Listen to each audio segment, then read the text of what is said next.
Es por lejos el artefacto más misterioso de la historia antigua y se le ha perdido el rastro desde hace 2600 años. El Arca de la Alianza ha sido reverenciada por millones como el objeto más sagrado sobre la tierra y todavía hay quienes querrían encontrarla. Hoy te contaré por qué el arca es tan importante y dónde podemos encontrarla. Toma tu Biblia y mantente en sintonía.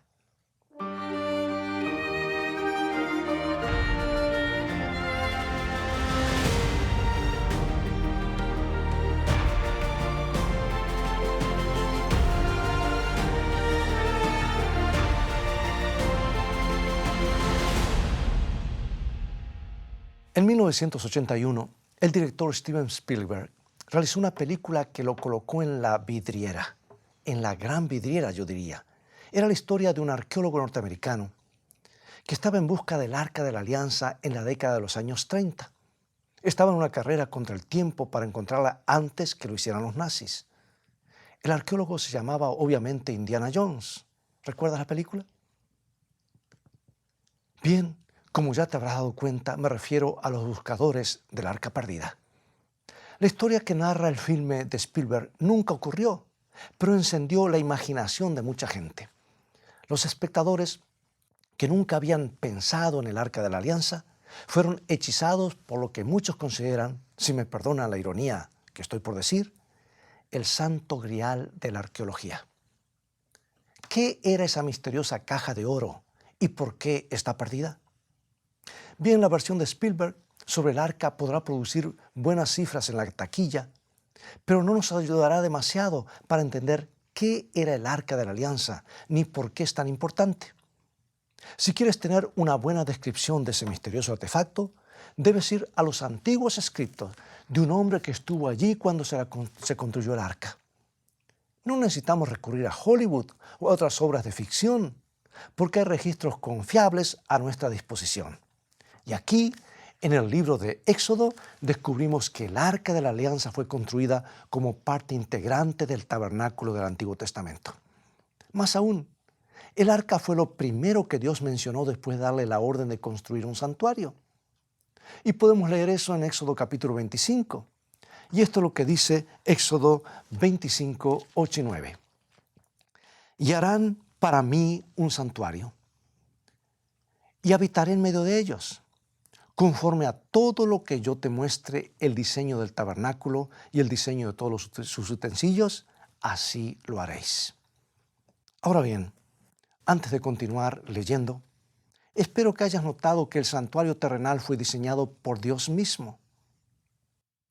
Moisés le dijo, quiero que me construyas un santuario y quiero que sigas el modelo que te voy a mostrar. En otras palabras, Moisés no podía construir lo que se le antojara. Toda la estructura, incluyendo cada uno de los muebles, fue planeado por Dios. Y eso incluye también el Arca de la Alianza, que aparece en el próximo versículo, porque dice Éxodo 25, 10 y 11. Harán también un arca de madera de acacia, cuya longitud será de 2 codos y medio, su anchura de codo y medio y su altura de codo y medio, y la cubrirás de oro puro por dentro y por fuera, y harás sobre ella una cornisa de oro alrededor. El arca era básicamente una caja de madera de un poco más de 2 metros de largo, 1 metro de alto y otro metro de profundidad aproximadamente. Tenía el tamaño de un moderno baúl, quizá un poco más grande. Estaba totalmente cubierta de oro por dentro y por fuera. Y encima del arca había una tapa de oro macizo que se llamaba el asiento o trono de la misericordia. Y sobre ella habían 2 ángeles de oro, uno frente al otro, mirando hacia la tapa del arca. Ahora, si lo piensas un poco, es algo muy interesante, porque es la imagen de seres celestiales que miran hacia algo que se llama el asiento de la misericordia. No sé si te habrás puesto a pensar que los ángeles no son robots insensibles que cumplen la voluntad de Dios, que la cumplen automáticamente el día entero. Porque la Biblia nos dice que tienen pensamientos y sentimientos al igual que nosotros. De hecho, en la Biblia hay un pasaje que dice que los ángeles son curiosos. Escucha esto. Pedro está escribiendo acerca del plan de Dios para salvar a la raza humana, la raza caída por el pecado, y dice esto al final del versículo 12 de 1 de Pedro capítulo 1. Dice, cosas en las cuales anhelan mirar los ángeles. Ahí lo tienes. Según la Biblia, los ángeles no saben todo y hay cosas que les gustaría conocer mejor. Por eso me resulta interesante que los ángeles en la tapa del arca estén todo el tiempo mirando al asiento de la misericordia y el espacio que está sobre ella. ¿Será que tienen tanta curiosidad como nosotros por el amor y la misericordia de Dios? ¿Será que, al igual que nosotros, están completamente maravillados por la naturaleza y el carácter de Dios? Es una buena pregunta, porque cuando lees la Biblia, enseguida descubres que el arca era muy importante para Dios. De todos los componentes del santuario, el arca está en primer lugar de la lista. Dios le pidió a Moisés que construyera el arca antes que ninguna otra cosa. Y es como si aquel día hubiera sido lo más importante en la mente de Dios. El arca de la alianza se convirtió en el objeto más sagrado en toda la nación de Israel. Era tan santo que las manos humanas no debían tocarla. Y si el arca debía moverse por alguna razón, el sacerdote debía usar 2 barras de oro para levantarla. No se atrevían a tocarla porque sabían que si lo hacían, aún con las mejores intenciones, morirían en el acto. Ahora bien, eso nos dice algo muy importante acerca del arca de la alianza.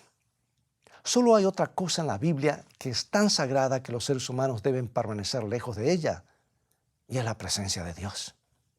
El libro de Isaías, por ejemplo, dice que nuestros pecados nos han separado de Dios, haciendo el acceso directo imposible. Y en Éxodo capítulo 33 hay una historia sorprendente en la que Moisés le pide a Dios que le muestre su gloria. Pero Dios no podía mostrársela porque si lo hiciera lo mataría. Y estas fueron las palabras de Dios en Éxodo capítulo 33, versículo 20. No podrás ver mi rostro, porque no me verá hombre y vivirá. Antes del pecado, esto es lo triste, teníamos acceso directo a Dios, pero después de elegir una vida de rebelión, nos apartamos de su presencia. Si lo piensas, ese es el acto más amoroso que Dios podría haber hecho por nosotros. En vez de dejar que muriéramos instantáneamente por nuestros pecados, creó un acuerdo por el cual pudiéramos seguir viviendo y algún día ser salvados por el don de su Hijo en la cruz del Calvario.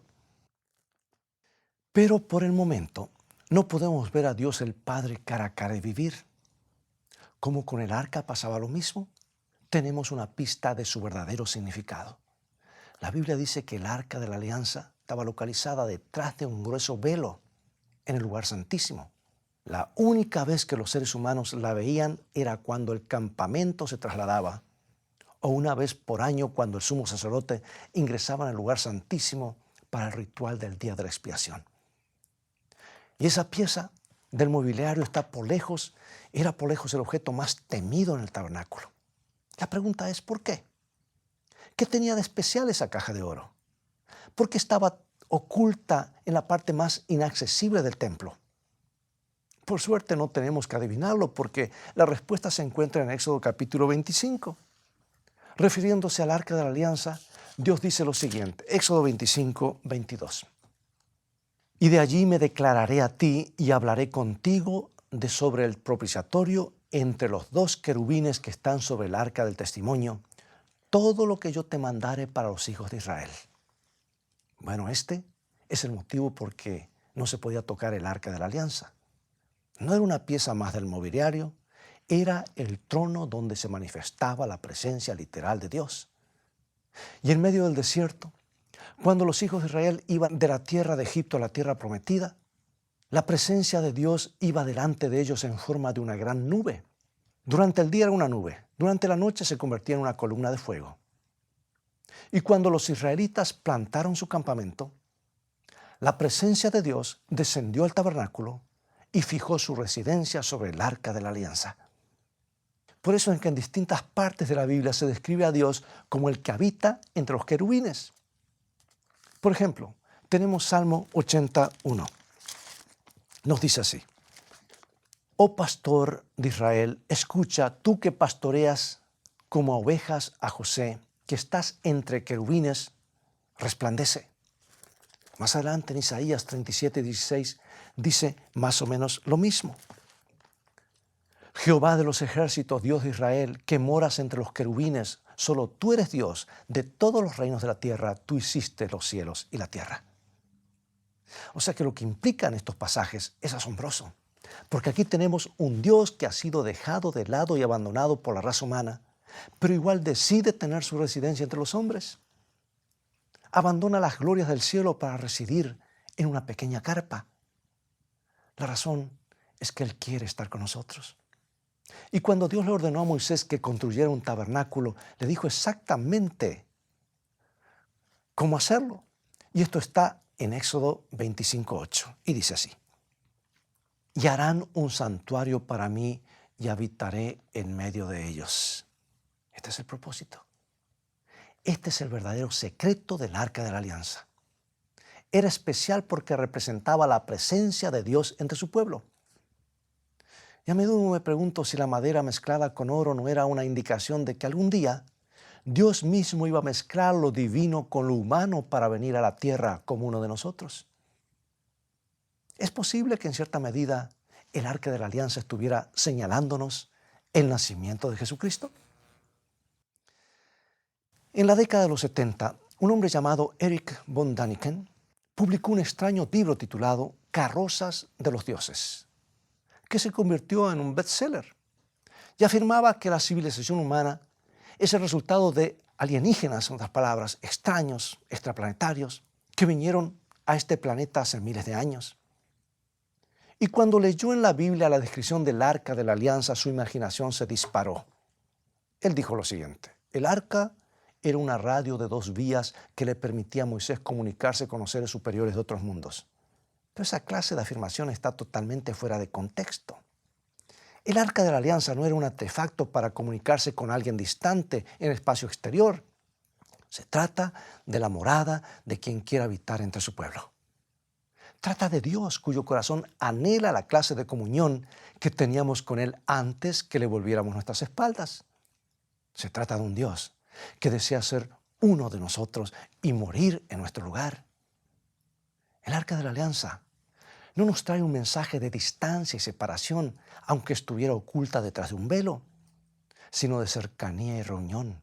Se trata de Dios atrayéndonos a su presencia todo lo posible, sin que la presencia misma de Él nos destruya. Y en el libro de Hebreos descubrimos algo increíble acerca del arca. Cuando se le dijo a Moisés que construyera el santuario, se le dio un modelo muy preciso. Y ese modelo se basa en algo que existe en el cielo. Ahora presta atención a lo que dice la Biblia. En primer lugar, Hebreos capítulo 8, versículo 2. Allí descubrimos que en realidad había 2 santuarios. Refiriéndose a Jesús, lo llama ministro del santuario y del verdadero tabernáculo que levantó Dios y no el hombre. ¿Te diste cuenta?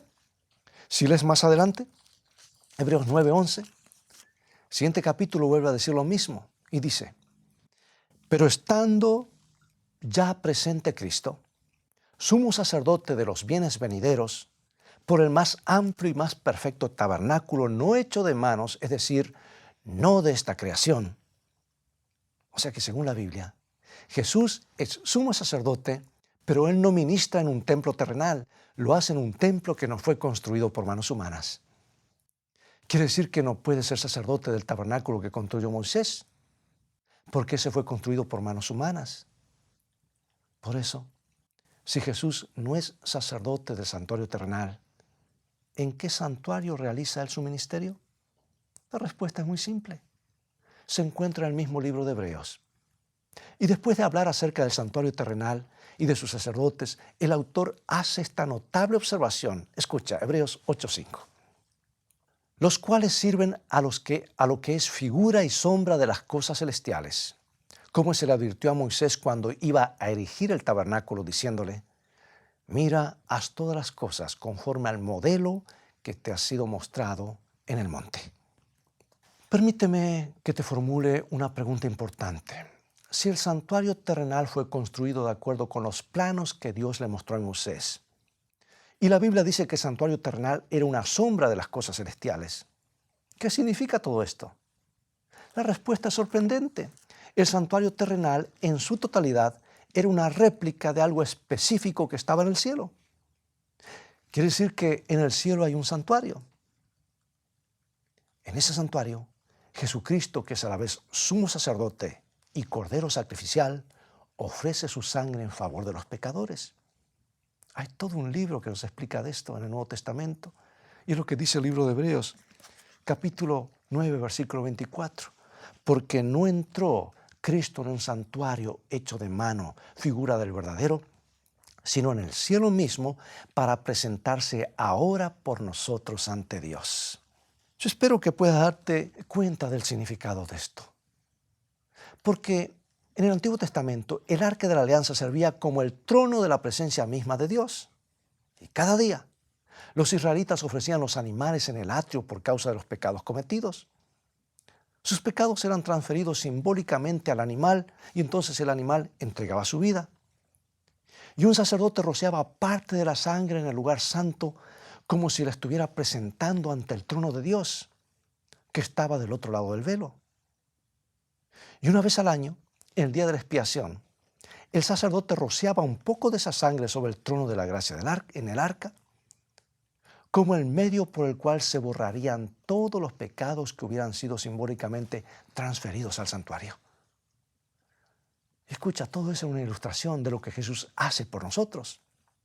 Solo que lo hizo en la cruz y presenta su propia sangre ante la presencia de Dios en el cielo como el gran sumo sacerdote que ministra en nuestro favor. El tabernáculo terrenal era un modelo del santuario celestial. Por eso el velo del templo fue rasgado en dos cuando Jesús murió. Ya no se necesitaba sino solamente el santuario celestial. No necesitábamos más los animales para el sacrificio, porque teníamos la sangre del Cordero de Dios. Habíamos obtenido el acceso directo al trono del santuario celestial por medio de nuestro gran sumo sacerdote. Ahora, si lees con atención el libro de Apocalipsis, harás un descubrimiento excepcional, porque cuando Juan es llevado al cielo en visión, se le muestra el trono de Dios, el arca de la alianza celestial. Apocalipsis 11:19.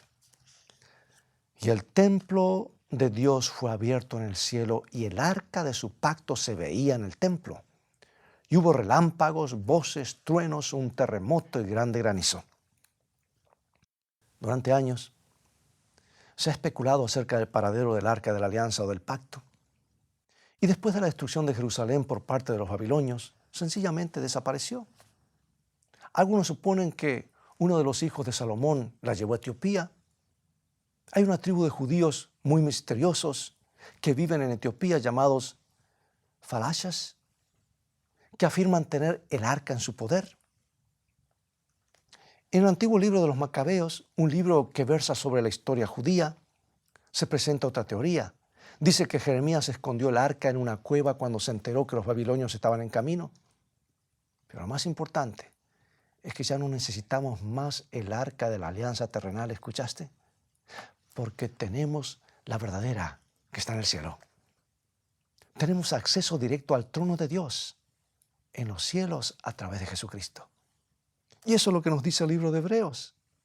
Escucha Hebreos 4, 14 al 16, uno de mis versículos favoritos. Por tanto, teniendo un gran sumo sacerdote que traspasó los cielos, Jesús, el Hijo de Dios, retengamos nuestra profesión, porque no tenemos un sumo sacerdote que no pueda compadecerse de nuestras debilidades, sino uno que fue tentado en todo según nuestra semejanza, pero sin pecado. Y aquí la promesa: acerquémonos, pues, confiadamente al trono de la gracia, para alcanzar misericordia y hallar gracia para el oportuno socorro. Hoy, amigo y amiga, lo más importante no es saber dónde está el arca, sino lo que el arca puede enseñarnos acerca del trono de Dios. Y cuando seguimos leyendo, el libro de Hebreos nos dice que el trono de Dios es un lugar en el que podemos encontrar gracia y misericordia. Es algo sorprendente si tenemos en cuenta cuán lejos nos ha llevado el pecado. La Biblia nos enseña con total claridad, que Dios es perfectamente justo. En el libro de Éxodo, el capítulo 34, dice que Dios no tendrá por inocente al malvado. Es que si Dios no se basara en principios ni gobernara de acuerdo con sus leyes, el universo ingresaría rápidamente en el caos. Por eso, amigo y amiga, los 10 mandamientos ocupan un lugar importante en el Arca de la Alianza. Ocuparon aquí en la tierra y los originales están en el cielo. Se le dijo a Moisés que los pusiera dentro del arca, debajo del trono de la gracia, para enseñarnos que el gobierno de Dios se fundamenta en su ley. Acuérdate que lo que pasaba aquí en la tierra era copia del original. Bueno, eso le produce temor a mucha gente. Algunos han llegado a la conclusión de que Dios es puras leyes y reglamentaciones, pero están equivocándose por completo. Hace algunos años, unas personas que trabajaban en un tanque de ideas elaboraron un concepto que se conoció como Parque del Crimen. Y era un lugar en el que no había ninguna regla. La idea es que los criminales que no quisieran vivir bajo las reglas de la sociedad serían enviados a un lugar en el que no hubiera reglas. Descubrirían por propia experiencia por qué las leyes son tan importantes. Ahora no sé qué piensas tú, pero no creo que yo pudiera vivir en el Parque del Crimen. Dios tampoco quiere que vivas allí. No te ha dado reglas y guías para hacer que tu vida sea miserable, no. Te las ha dado para que tengas una vida salva y segura. Pero cuando quebrantamos las reglas de Dios y decidimos vivir a nuestra manera, ponemos en peligro la seguridad de todos los demás. Por eso, cuando se quebranta la ley divina, debe haber una pena. La Biblia dice que esa pena es la muerte. Ahora bien, algunos pueden pensar que el castigo es demasiado severo, pero es solo porque nos hemos acostumbrado tanto al pecado que ya no comprendemos su seriedad. Si nuestros pecados no tuvieran ninguna sanción, nos conducirían a la miseria eterna apartados de Dios. También pueden amenazar la seguridad y la felicidad de todos los que nos rodean. Amigos, es un asunto serio. Por eso la ley de Dios está allí junto a su trono. Pero como pecador, me alegra que la tapa que cubre la ley de Dios se llame asiento de misericordia. Significa que un Dios que quiere morar entre nosotros también anhela perdonarnos. Y lo último que querría es que nos perdiéramos en el pecado y sufriéramos para siempre. No.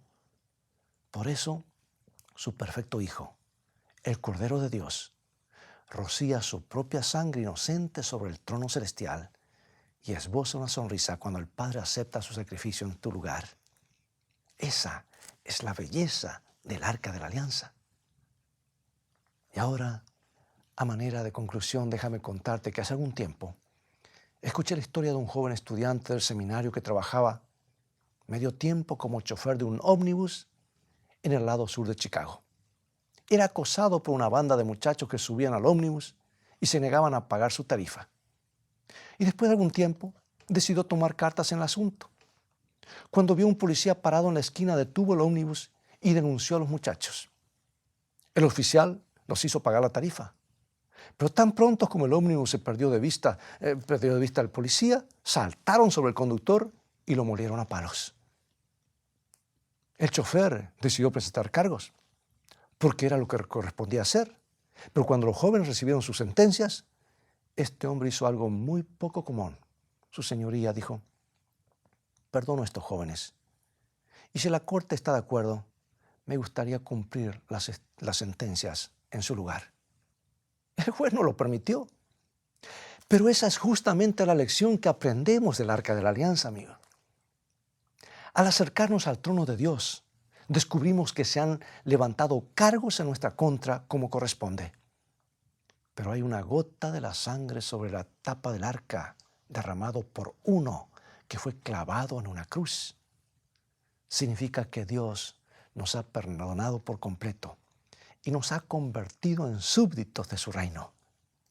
Y la única pregunta que nos resta hoy es: ¿qué es lo que te impide encomendarle tu corazón y tu vida a Jesús en este mismo instante? La maravillosa enseñanza del Arca de la Alianza es que Dios anhela perdonar nuestros pecados y llevarnos ante su presencia. ¿Te gustaría acercarte a su trono ahora mismo? ¿Por qué no inclinas tu cabeza junto conmigo para orar? Padre Celestial, gracias por Jesús.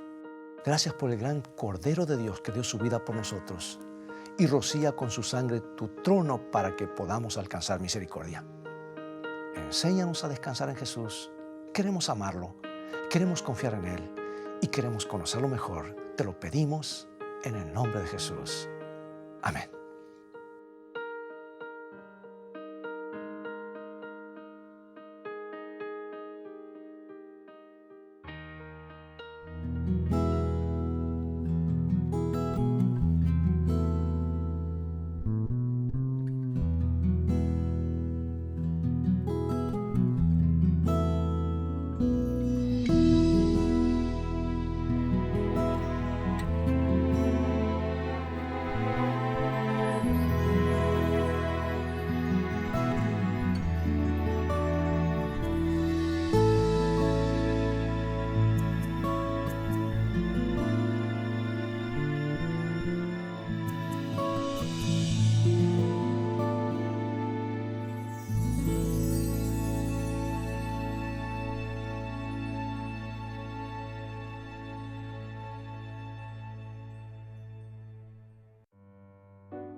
Tu hermano, enfermo de espíritu, te necesita, como tú mismo necesitas el amor de un hermano. Necesita la experiencia de uno que ha sido tan débil como él, de uno que pueda simpatizar con él y ayudarle. El conocimiento de nuestra propia debilidad debe ayudarnos a auxiliar a otros en su amarga necesidad. Nunca debemos pasar por alto un alma que sufre sin tratar de impartirle el consuelo con que somos nosotros consolados de Dios.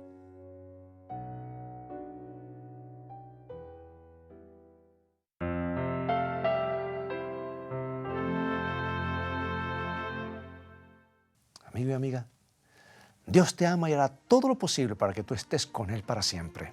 Es su más profundo deseo salvarte y que tengas vida eterna. Es todo el tiempo que tenemos por hoy. Ha llegado el momento de despedirnos y te invito a continuar estudiando las verdades bíblicas. Visítanos en nuestro sitio de internet escritoestá.tv, donde podrás obtener gratis una variedad de materiales que te ayudarán en tu crecimiento espiritual. Dios te bendiga y te guarde, y recuerda, escrito está, no solo de pan vivirá el hombre, sino de toda palabra que sale de la boca de Dios.